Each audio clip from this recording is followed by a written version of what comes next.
ഒരു ക്യാബേജ് തോരൻ ഉണ്ടാക്കാൻ പോവുകയാണ്. അതിന് നമുക്ക് ആദ്യം തന്നെ ആവശ്യമായിട്ടുള്ളത് ക്യാരറ്റ്, ക്യാബേജ്, ഉള്ളി, പച്ചമുളക് അരിഞ്ഞെടുക്കാം. പിന്നെ തേങ്ങ, താളിക്കാനായിട്ട് വറ്റൽമുളകും വേപ്പിലയും.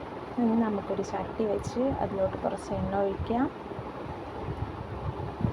എണ്ണ ചൂടായി വരുമ്പോൾ അതിലോട്ട് കടുക് ഇടാം. കടുക് നന്നായിട്ട് പൊട്ടി വരുമ്പോൾ നമ്മൾ എടുത്തു വച്ചിരിക്കുന്ന ഉള്ളിയും വറ്റൽമുളകും വേപ്പിലയും കൂടെ ഇട്ട് നന്നായിട്ട് ഇളക്കി കൊടുക്കാം. ഇനി ഇതിലോട്ട് നമ്മൾ അരിഞ്ഞു വെച്ചിരിക്കുന്ന ബാക്കിയുള്ള സാധനങ്ങൾ ചേർത്ത് കൊടുക്കാം.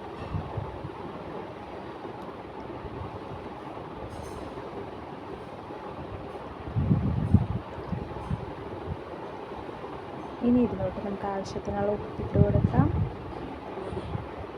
ഇനി ഇത് നന്നായിട്ടൊന്ന് ഇളക്കി യോജിപ്പിച്ച് കൊടുക്കാം. ഇനി ഇതൊന്ന് നമുക്ക് മൂടി വെച്ച് വേവിക്കാം ഒരു 5 മിനിറ്റ്. അതിനുശേഷം നമുക്ക് തേങ്ങയിട്ട് നന്നായിട്ട് ഇളക്കി കൊടുക്കാം.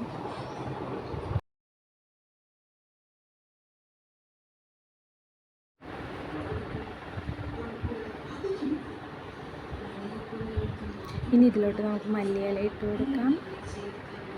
പിന്നെ കുറച്ച് കുരുമുളക് പൊടി ഇട്ട് കൊടുക്കാം. കുരുമുളക് പൊടി ഇട്ട് വെക്കുന്ന ആൾക്കാർ കുറവായിരിക്കും. ഇതൊന്ന് ട്രൈ ചെയ്ത് നോക്കാം എന്താണെങ്കിലും.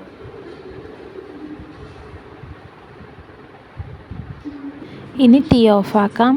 നമ്മുടെ സ്വാദിഷ്ടമായ ക്യാബേജ് തോരൻ ഇതാ റെഡി ആയിരിക്കുന്നു.